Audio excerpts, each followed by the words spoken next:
प्रेम से बोलिए श्री सद्गुरु कबीर साहेब की जय। सद्गुरु अभिलाष साहेब की जय। सद्गुरु ज्ञान साहेब की जय। सद्गुरु गुरुभूषण साहेब की जय। सद्गुरु धर्मेंद्र साहेब की जय। सद्गुरु धर्म स्वरूप साहेब की जय। सद्गुरु अभय साहेब की जय। और सद्गुरु समस्त सद्गुरु जितने भी पारक संस्थान के हैं, जो भी अच्छे संत, जो अच्छे मार्ग को बताने वाले हैं, मैं उस सभी संतों के चरण कमलों में तरह बार बंदगी करता हूँ। साहेब बंदगी, साहेब बंदगी। अब सद्गुरु संतों के चरण कमलों में एक छोटा सा विचार गारी के माध्यम से हम करने जा रहे हैं। कई के विचार धर सतसंग डगरिया हो। कई के विचार धर सतसंग डगरिया हो। दुर्लभ मानुष तन पाई, हंसा जीव राम भजो। ए जी दुर्लभ मानुष तन पाई, हंसा जीव राम भजो।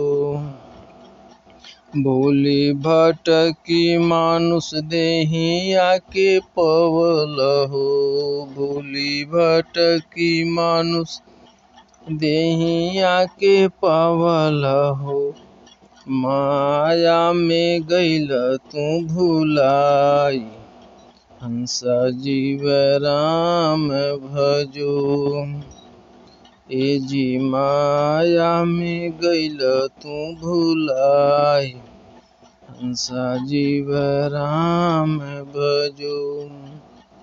कई के विचार धर सतसंग डगरिया हो। कई के विचार धर सतसंग डगरिया। दुर्लभ मानुष तन पाई, हंसा जीव राम भजो। बचपन में रहला त खेल के गंवावल हो। बचपन में रहला त खेल के गंवावला। दोई पल तुहरी जवानी, हंसा जीव राम भजो। ए जी दुई पल तुहरी जवानी, हंसा जीव राम भजो। कई के विचार धर सतसंग डगरिया हो। कई के विचार धर सतसंग डगरिया। दुर्लभ मानुष तन पाई, हंसा जीव राम भजो।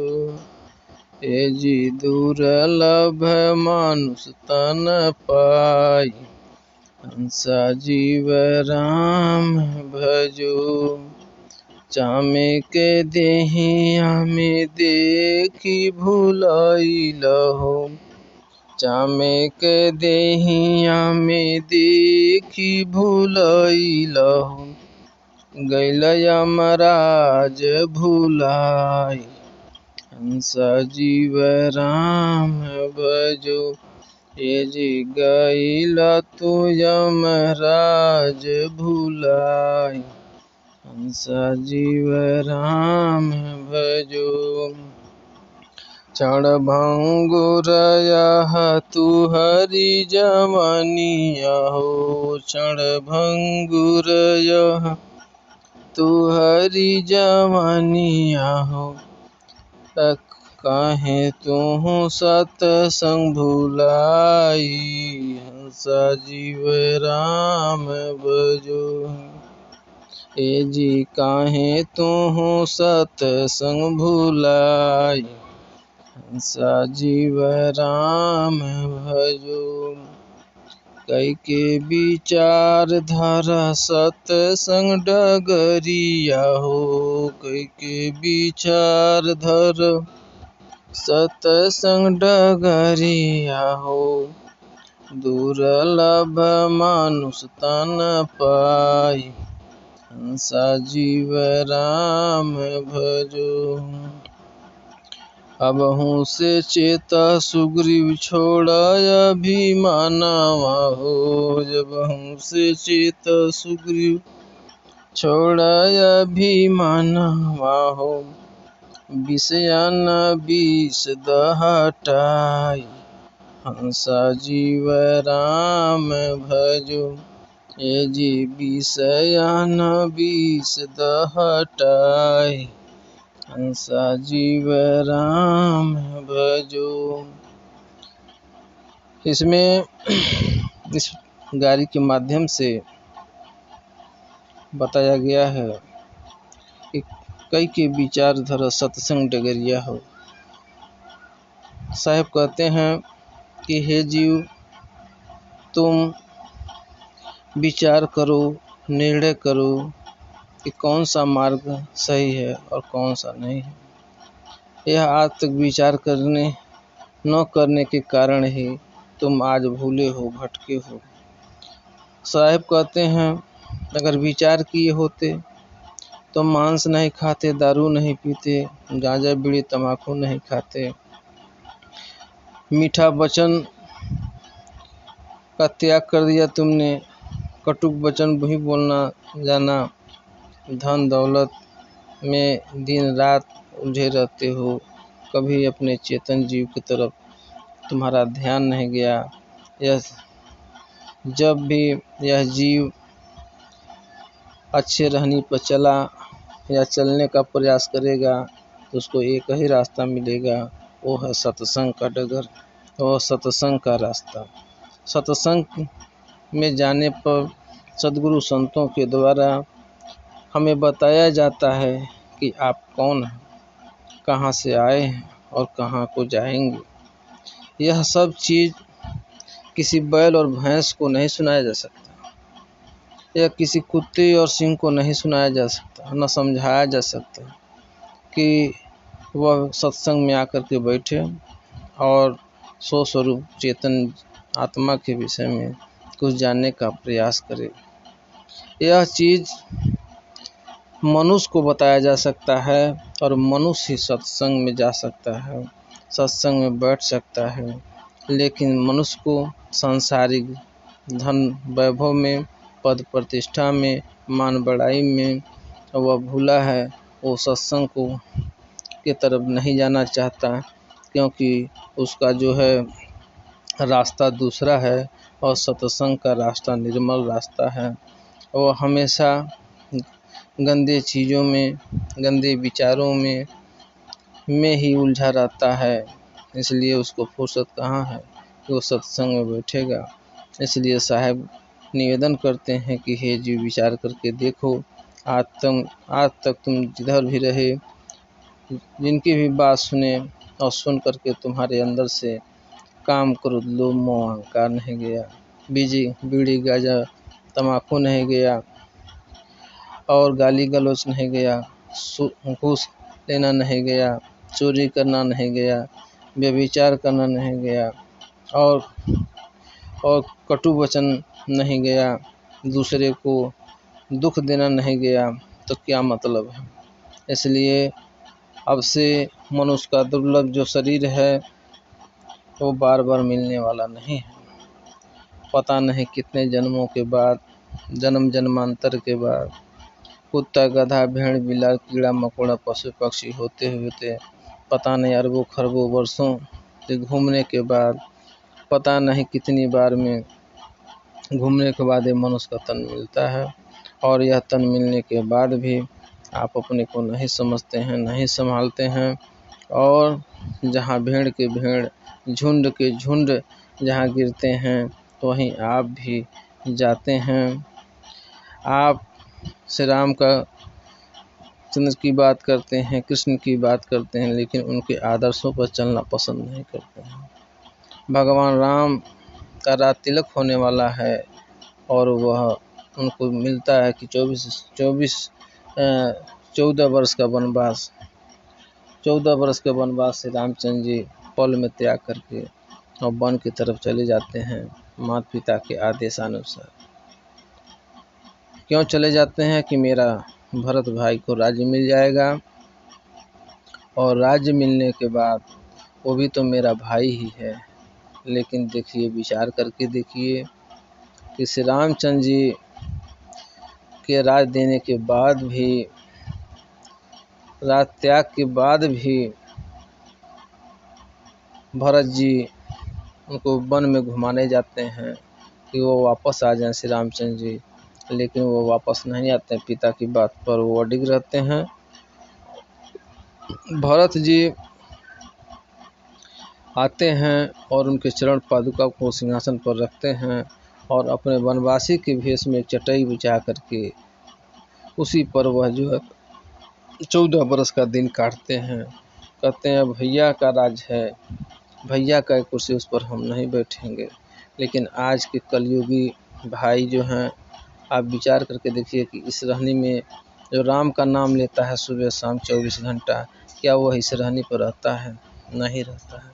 भाई ही धन के लिए भाई की हत्या करता है, भाई ही धन के लिए मुकदमाबाजी करता है, भाई ही धन के लिए जो है पत्नी को मारता है, भाई ही धन के लिए घूस लेता है, सूद लेता है।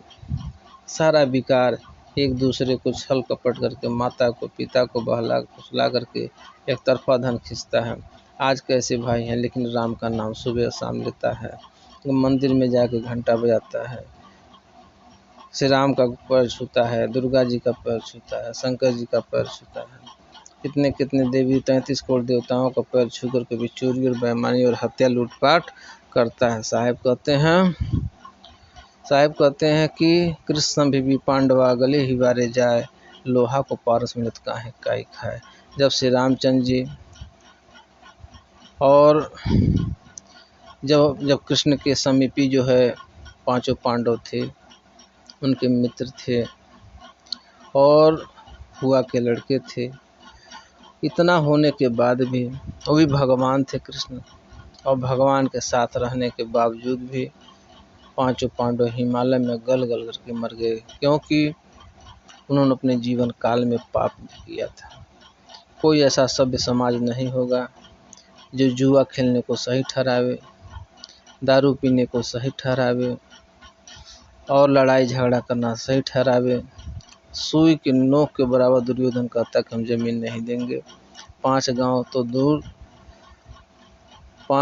तो दूर सुई के नोक के बराबर भी हम जो है जमीन नहीं देंगे। उसके लिए चाहे जो करना हो, युद्ध करना हो, करेंगे। छल कपट से वह जो है जुआ में पांडवों को हरा करके, और यहाँ तक कि पांडव के अंदर भी जुआ खेलने की आदत थी, वो लोग जुआ खेले, धन हार गए, पूरा धन जितना था सारा लोग हार गए, और हारने के बाद पत्नी भी हार गए, भाई भी हार गए, सारे के सारा जो है ये हारते गए। और उस सभा में जहाँ बड़े बड़े इस भारतवर्ष के हस्तिनापुर के बड़े बड़े राजा और महाराजा, अच्छे अच्छे गुरुजन उस सभा में बैठे हैं और द्रौपदी का चिरहरण होता है।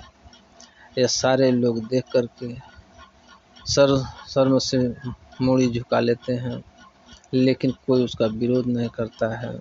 और ऐसे चरित्रहीन परिवार का, इतने मजबूत राज दरबार का विनाश होते देर नहीं लगा।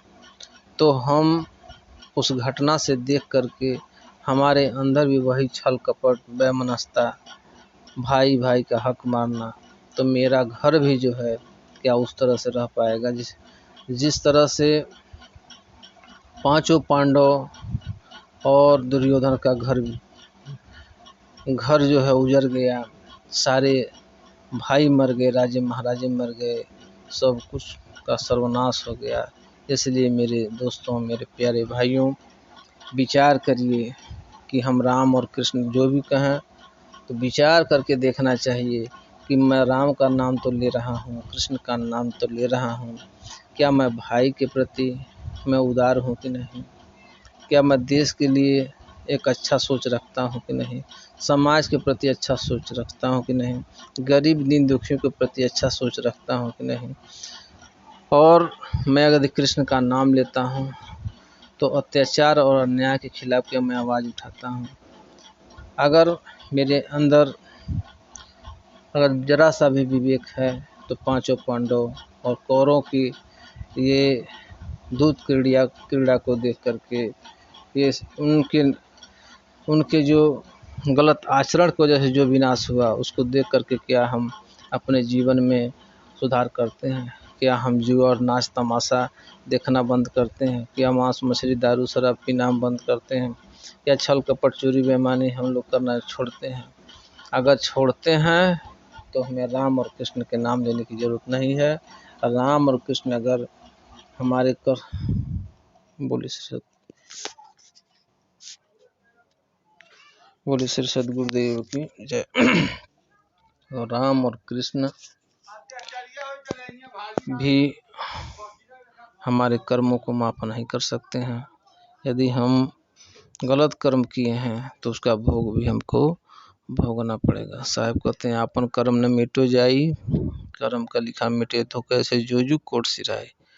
गुरु वशिष्ठ में लगन सुधायो, सूर्य मंत्र एक दीना, जो सीता रघुनाथ भी यहीं पर लिख संचन कीना। पार्वती को बाज न कहिए, सुर न कहिए भिखारी, कहें कबीर कर्ता की बात है, कर्म की बात नहीं नारी। तो अपने अपने कर्मों का फल सभी को भोगना पड़ता है। इसलिए जो है हमको विचार करके चलना चाहिए। और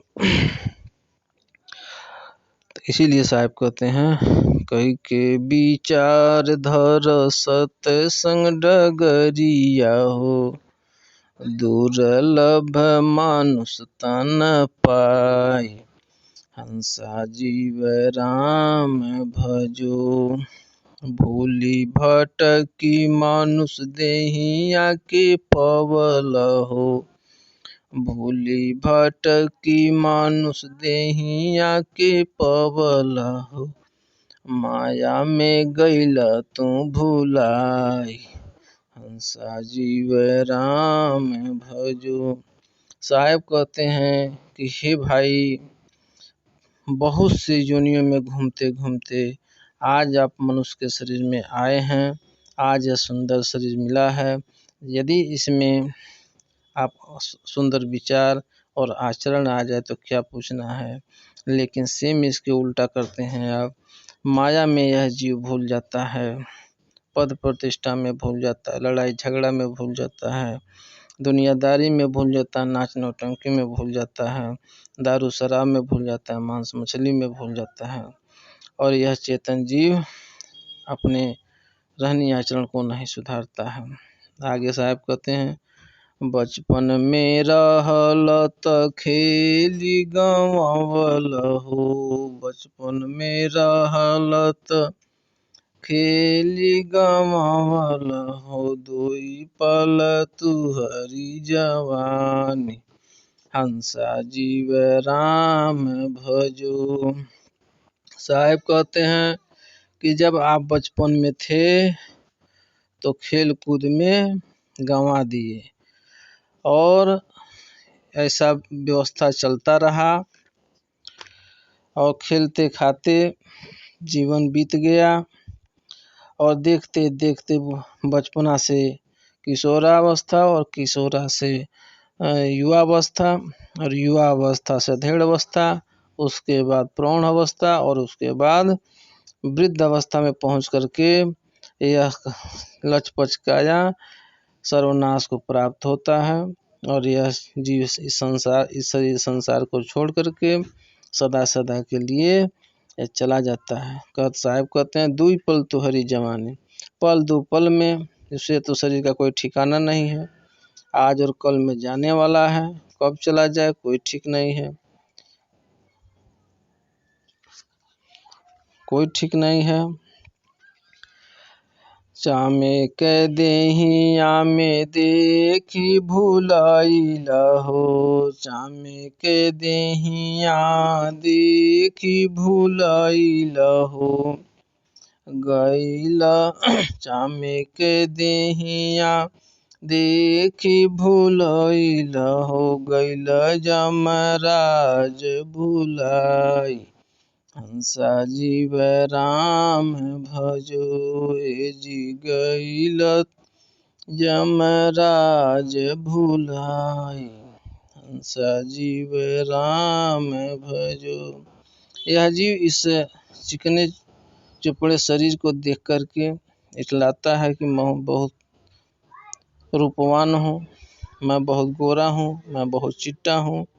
लेकिन इस शरीर को के चाम को अगर पलट दिया जाए तो देखा जाएगा तो मांस हड्डी में लपेटी है, और मांस को हटाएंगे तो हड्डी है, हड्डी के अंदर मज्जा है। यह हाड़ मांस चाम का यह डेहरी, इसमें टट्टी पखाना मल मूत्र कफ खेखार रोम रोम से बदबूदार पसीना सब निकल रहा है। और इसी को देख करके कहता है कि यह मैं हूँ।